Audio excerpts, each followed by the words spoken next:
Part 2, Chapter 4 of Ignatius Donnelly's Atlantis, the Antediluvian World. This chapter is called The Deluge Legends of Other Nations. A collection of the deluge legends of other nations will throw light upon the biblical and Chaldean records of that great event. The author of the treatise on the Syrian goddess acquaints us with the diluvian tradition of the Arameans, directly derived from that of Chaldea, as it was narrated in the celebrated sanctuary of Hierapolis or Bambisi. The generality of people, he says, tells us that the founder of the temple was Deucalion Sosides. That Deucalion, in whose time the great inundation occurred. I have also heard the account given by the Greeks themselves of Deucalion. The myth runs thus: the actual race of men is not the first, for there was a previous one, all the members of which perished. We belong to a second race, descended from Deucalion, and multiplied in the course of time.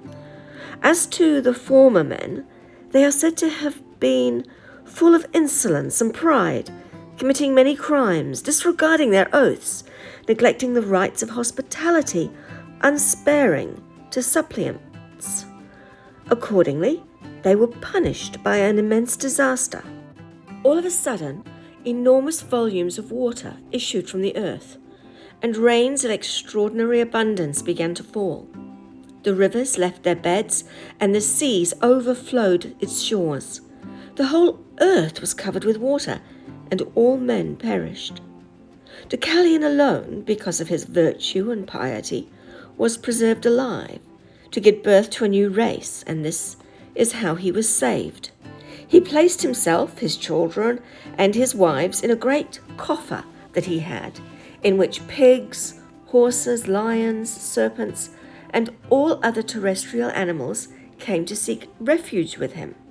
He received them all, and while they were in the coffer, Zeus inspired them with reciprocal amity, which prevented their devouring one another. In this manner, shut up within one single coffer, they floated as long as the waters remained in force. Such is the account given by the Greeks of Deucalion. But to this, which they equally tell, the people of Hierapolis add a marvelous narrative, that in their country a great chasm opened, into which all the waters of the deluge poured. Then Deucalion raised an altar and dedicated a temple to Hera, or Atagatis, close to this very chasm. I have seen it. It is very narrow and situated under the temple. Whether it was once large and has now shrunk, I do not know, but I have seen it, and it is quite small. In memory of the event, the following is the rite accomplished. Twice a year, seawater is brought to the temple. This is not only done by the priests, but numerous pilgrims come from the whole of Syria and Arabia, and even from beyond the Euphrates, bringing water. It is poured out in the temple and goes into the cleft, which, narrow as it is, swallows up a considerable quantity. It is said to be in virtue of a religious law instituted by Deucalion to preserve the memory of the great catastrophe and of the benefits that he received from the gods. Such is the ancient tradition of the temple. It appears to me difficult, says Lenormand, not to recognize an echo of fables popular in all Semitic countries about this chasm of Hierapolis, and the part it played in the deluge, in the enigmatic expressions of the Quran respecting the oven, tanur, which began to bubble and disgorge water all around at the commencement of the deluge. We know that this tanur has been the occasion of most grotesque imaginings of Mussulman commentators who had lost the tradition of the story to which Muhammad, peace be upon him, made allusion, And moreover, the Quran formally states that the waters of the deluge were absorbed in the bosom of the earth. Here, the Zisuthros of Berosus becomes Deucalion scythes. The animals are not collected together by Deucalion, as in the case of Noah and Khasisatra, but they are crowded into the vessel of their own accord, driven by the terror with which the storm had inspired them. As in the great calamities, the creatures of the forest have been known to seek refuge in the houses of men. India affords us an account of the deluge which, by its poverty, strikingly contrasts with that of the Bible and the Chaldeans. Its most simple and ancient form is found in the Katapatha Brahmana of the Rig Veda. It has been translated for the first time by Max Muller. One morning, water for washing was brought to Manu, and when he had washed himself, a fish remained in his hands, and it addressed these words to him: "Protect me, and I will save thee." "From what will thou save me?" "A deluge will sweep all creatures away. It is from that I will save thee." "How shall I protect thee?" The fish replied, "While we are small, we run great dangers, for fish swallow fish. Keep me at first in a vase. When I become too large for it, dig a basin to put me into. And when I have outgrown still more, throw me into the ocean. Then I shall be preserved from destruction." Soon it grew a large fish. It said to Manu, "The very year I shall have reached my full growth, the deluge will happen. Then build a vessel and worship me. When the waters rise, enter the vessel, and I will save thee." After keeping him thus, Manu carried the fish to the sea.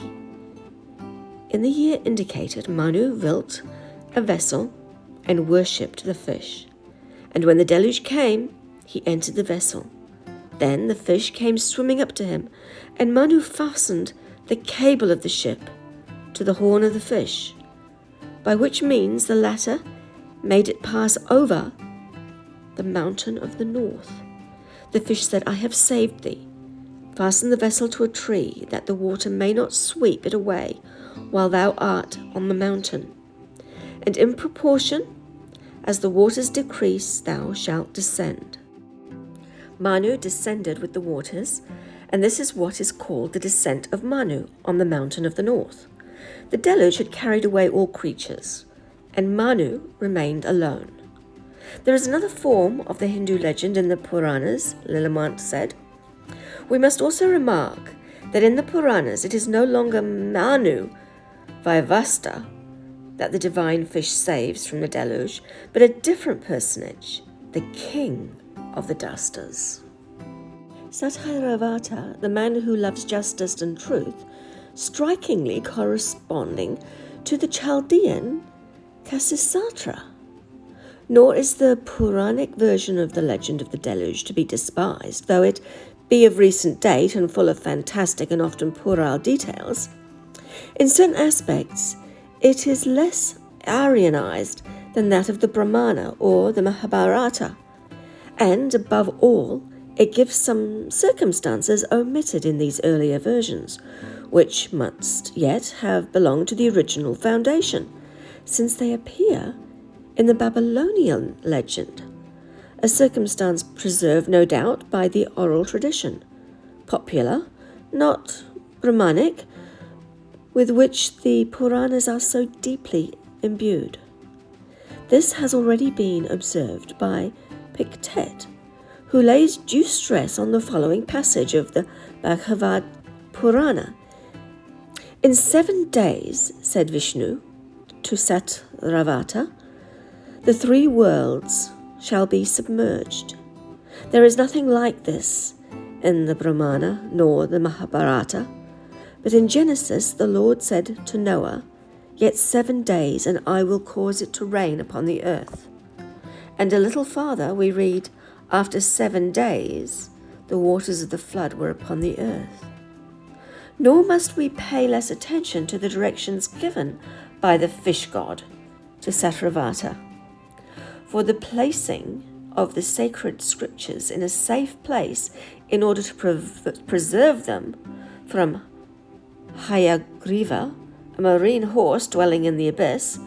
We recognize in it, under an Indian garb, the very tradition of the interment of the sacred writings at Sippara by Khasisatra, such as we have seen in the fragment of Berosus. References to the 3 worlds and the fish god in these legends point to Atlantis. The 3 worlds probably refer to the great empire of Atlantis, described by Plato, to wit the western continent, to America, the eastern continent, to Europe and Africa, considered as one, and the island of Atlantis. As we have seen, Poseidon, the founder of the civilization of Atlantis, is identical with Neptune, who is always represented riding a dolphin bearing a trident or a 3-pronged symbol in his hand, emblematical, probably, of the triple kingdom. He is thus a sea god, or fish god, and comes to save the representative of his country. And we have also a new and singular form of the legend in the following. Lenormand says, among the Iranians in the sacred books containing the fundamental Zoroastrian doctrines and dating very far back, we meet with the tradition which must assuredly be looked upon as a variety of that of the deluge, though possessing a special character and diverging in some essential particulars from those we have been examining. It relates how Yima, who in the origin and primitive conception was the father of the human race, was warned by Ahura Mazda, the good deity of the earth, about the earth being about to be devastated by a flood. The god ordered Yima to construct a refuge, a square garden, Vara, protected by an enclosure, and to cause the germs of men, beasts, and plants to enter it in order to escape annihilation. Accordingly, when the inundation occurred, the garden of Yima, with all that it contained, was alone spared, and the message of safety was brought hither by the bird Kashipta, the envoy of Ahura Mazda. That's from Vendudid, Volume 1, page 46. This clearly signifies that prior to the destruction of Atlantis, a colony had been sent out to some neighboring country. These immigrants built a walled town and brought to it grains and domestic animals of a mother country. And when the island of Atlantis sunk in the ocean, a messenger brought the terrible tidings to them in a ship. The Greeks had 2 principal legends as to the cataclysm by which primitive humanity was destroyed.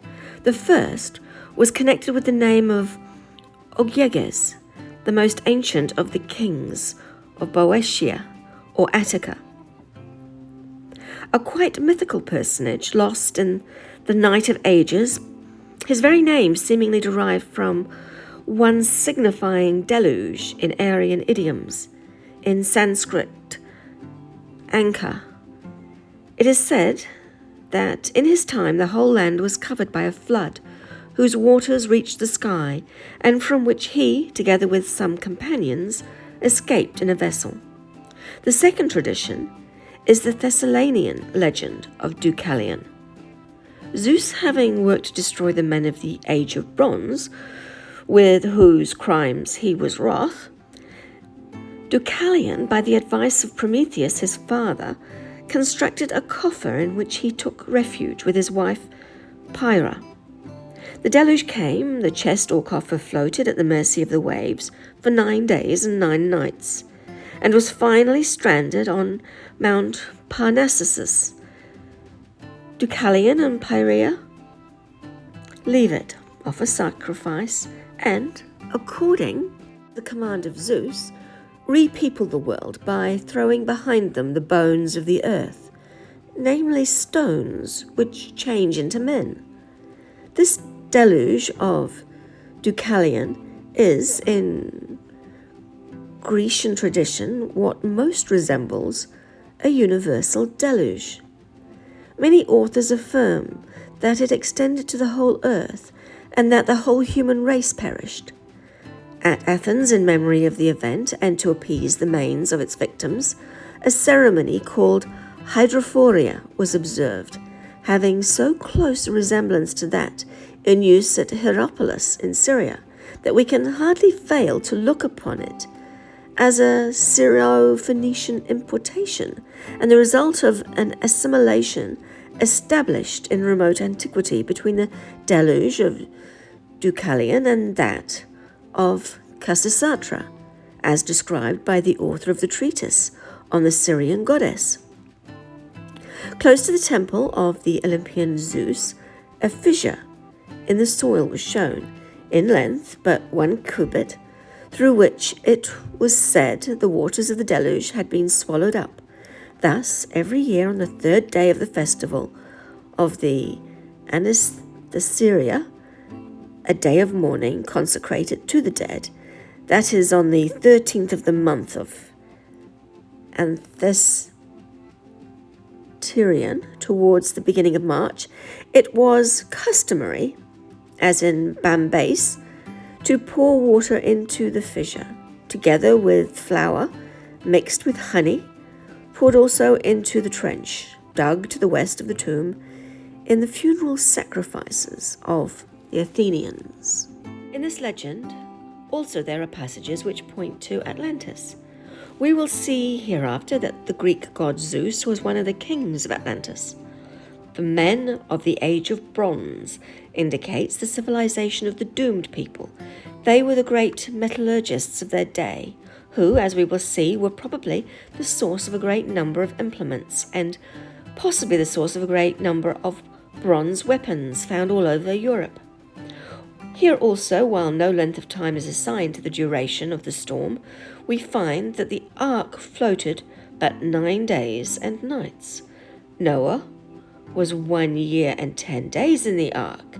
Khasisatra was not half that time, while Deucalion was afloat only 9 days. At Megara in Greece, it was the eponyme of the city, Megaros, son of Zeus, and one of the nymphs, Sithmides, who, warned by the cry of cranes of the imminence of the danger of the coming flood, took refuge on Mount Geranian. Again, there was the Thessalian Sarambos, who was said to have escaped the flood by rising into the air on wings given him by the nymphs, and it was Perihus, son of Aeolus, that Zeus Naios had preserved at Dodona. For the inhabitants of the Isle of Kos, the hero of the deluge was Merops, son of Hyas, who there assembled under his rule the remnant of humanity preserved with him. The traditions of Rhodes only supposed the Telchians, those of Crete Sassion, to have escaped the cataclysm. In Samothracia, the same character was attributed to Sion, said to be the son of Zeus or of Hermes. It will be observed that in all these legends, the name of Zeus, king of Atlantis, reappears. It would appear probable that many parties had escaped from the catastrophe and had landed at different points named in the traditions, or else that colonies had already been established by the Atlanteans at those places. It would appear impossible that a maritime people could be totally destroyed. Doubtless many of those were on ships, moored in harbours, and others going and coming on distant voyages. The invasion of the East, says Baldwin, in Prehistoric Nations, page 396, to which the story of Atlantis refers, seems to have given rise to the Panathaina, the oldest, greatest, and most splendid festivals in honor of Athena, celebrated in Attica. These festivals are said to have been established by Erycothonis in the most ancient times, remembered by the historical traditions of Athens. Boeck says of them in his commentary on Plato, "In the greater Panathaina there was carried in procession a peplum of Minerva, representing the war with the giants and the victory of the gods of Olympus. In the lesser Panathaina they carried another peplum covered with symbolic devices, which showed how the Atlanteans, supported by Minerva, had the advantage in war with the Atlantes." A scholia quoted from Proclus by Humboldt and Boeck says the historians who speak of the islands of the exterior sea tell us that in their time there were 7 islands consecrated to Proserpine and 3 others of immense extent, to which the first was consecrated to Pluto, the second to Ammon, and the third to Neptune. The inhabitants of the latter had preserved a recollection transmitted to them by their ancestors of the island of Atlantis, which was extremely large and for a long time held sway over all the islands of the Atlantic Ocean. Atlantis was also consecrated to Neptune. See Humboldt's Histoire de la Géographie du Nouveau Continent, Volume 1. No one can read these legends and doubt that the flood was a historical reality. It is impossible that in 2 different places in the old world, remote from each other, religions, ceremonies should have been established and perpetuated from age to age in memory of an event which never occurred. We have seen that at Athens and Hierapolis in Syria, pilgrims came from a distance to appease the god of the earthquake by pouring offerings into fissures of the earth said to have been made at the time of Atlantis being destroyed. More than this, we know from Plato's history that the Athenians long preserved in their books the memory of a victory won over the Atlanteans in the early ages and celebrated it by national festivals, which with processions and religious ceremonies. It is too much to ask us to believe that biblical history, Chaldean, Iranian, and Greek legends signify nothing, and that even religious pilgrims and national festivals were based upon a myth. I would call attention to the further fact that in the deluge legend of the Isle of Kos, the hero of the affair was Merops. Now we have seen that according to Theopompus, one of the names of the people of Atlantis was actually Meropes. But we have not reached the end of our flood legends. The Persian Magi possessed a tradition in which the waters issued from the oven of an old woman. Muhammad, peace be upon him, borrowed this story, and in the Quran he refers to the deluge as coming from an oven. All men were drowned save Noah and his family. And then God said, "O earth, swallow up thy waters, and thou, O heaven, withhold thy rain." And immediately the water abated. In the bardic poems of Wales, we have a tradition of the deluge which, although recent, under the concise form of the triads, is still deserving of attention. As usual, the legend is localized in the country, and the deluge counts amongst 3 terrible catastrophes of the island of Prydian, or Britain. the other two consisting of devastation by fire and drought. The first of these events, it is said, was the eruption of Linelian, or the Lake of Waves, and the inundation, Buwald, of the whole country, by which all mankind was drowned with the exception of Dwifan and Dwifak, please pardon my pronunciation, who saved themselves in a vessel without rigging, and it was by them that the island of Prydian was repeopled. Pictet here observes, although the triads in their actual form hardly date farther than the 13th or 14th century, some of them are undoubtedly connected with the very ancient traditions, and nothing here points to a borrowing from Genesis. But it is not so, perhaps, with another triad, speaking of the vessel, now please pardon my pronunciation, Nephi Danaf Niphion, which at the time of the overflow of Leon, bore a pair of all living creatures and rather too much resembles the Ark of Noah. The very name of the patriarch may have suggested this triple epithet, obscure as to its meaning, but evidently formed on the principle of Cymric alliteration.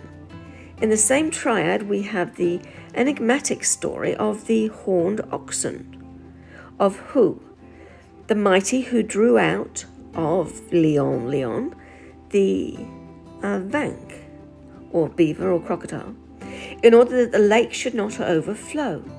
The meaning of these enigmas could only be hoped from deciphering the chaos of the barbaric monuments of the Welsh Middle Age. But meanwhile, we cannot doubt that the Cymri possessed an indigenous tradition of the deluge. We also find a vestige of the same tradition in the Scandinavian Ildea. Here, the story is combined with a cosmogonic myth, the three sons of Bor, Othin, Willi, and Wi, grandsons of Buri, the first man, slay Ymir, the father of Hrym, the Tsar or ice giants, and his body served them for the construction of the world. Blood flows from his wounds in such abundance that all the race of giants is drowned in it, except Bergelmir, who saves himself with his wife in a boat and reproduces the race. In the Edda of Solmund, the Valar prophecy, 48 to 56, page 9, we seem to catch traditional glimpses of a terrible catastrophe, which reminds us of the Chaldean legend. Then trembles Yggdrasil, ash yet standing, groans that an ancient tree and the Jotun Loki is loosed. The shadows groan on the ways of Hel, the goddess of death, until the fire of Surt has consumed the tree. Herm steers from the east, the waters rise, the mundane snake is coiled in Jotun rage. The worm beats the water and the eagle screams. The pale of beak tears carcasses. The ship, Nagvra, is loosed. Surt from the south comes with flickering flame. Shines from his sword the Valgod's sun. The stony hills are dashed together. The giantess totter. Men tread the path of hell, and heaven is cloven. The sun darkens, earth in ocean sinks. Fall from heaven the bright stars. Fire's breath assails the all-nourishing, towering fire plays against heaven itself. Egypt does not contain a single allusion to the flood, Lenormant says. While the tradition of the deluge holds so considerable a place in the legendary memories of all branches of the Aryan race, The monuments and original texts of Egypt, with their many cosmogonic speculations, have not afforded one even distant allusion to this cataclysm. When the Greeks told the Egyptian priests of the deluge of Deucalion, their reply was that they had been preserved from it, as well as from the conflagration produced by Python. They even added that the Hellenes were childish in attaching so much importance to that event, as there had been several other local catastrophes resembling it. According to a passage in Manetho, much suspected, however, of being an interpolation, Thoth or Hermes Trismegistus had himself, before the cataclysm, inscribed on stelae in hieroglyphical and sacred language the principles of all knowledge. After it, the second, Thoth translated into the vulgar tongue the contents of these stelae. This would be the only Egyptian mention of the deluge, the same Manetho note speaking of it in what remains to us of his dynasties, his only complete authentic work. The silence of all other myths of the pharaonic religion on this head render. It is very likely that the above is merely a foreign tradition recently introduced and no doubt of Asiatic and Chaldean origin. To my mind, the explanation of this singular omission is very plain. The Egyptians had preserved in their annals the precise history of the destruction of Atlantis, out of which the flood legends grew. And as they told the Greeks, they had been no universal flood, but only local catastrophes, possessing the real history of the local catastrophe which destroyed Atlantis. They did not indulge in any myths about a universal deluge covering the mountaintops of the world. They had no Ararat in their neighborhood. The traditions of the early Christian ages touching the deluge pointed to the quarter of the world in which Atlantis was situated. There was a quaint old monk named Cosmos, who, by 1,000 years ago, published a book, Topographica Christiana, accompanied by a map in which he gives his view of the world as it was then understood. It was a body surrounded by water and resting on nothing. The earth, says Cosmos, presses downwards, but the igneous parts tend upwards, and between the conflicting forces, the earth hangs suspended, like Muhammad's, peace be upon him, coffin in the old story. The accompanying illustration, page 95, represents the earth surrounded by the ocean, and beyond this ocean was the land where men dwelt before the deluge.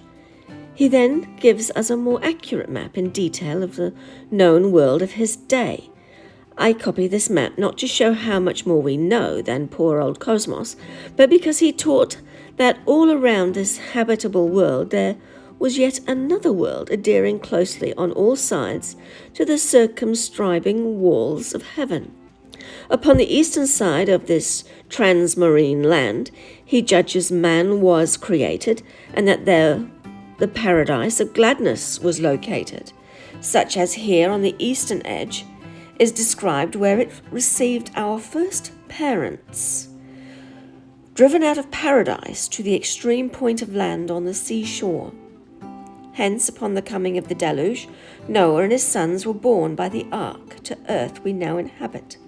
The 4 rivers he supposes to be gushing up the spouts of paradise. They are depicted on the above map.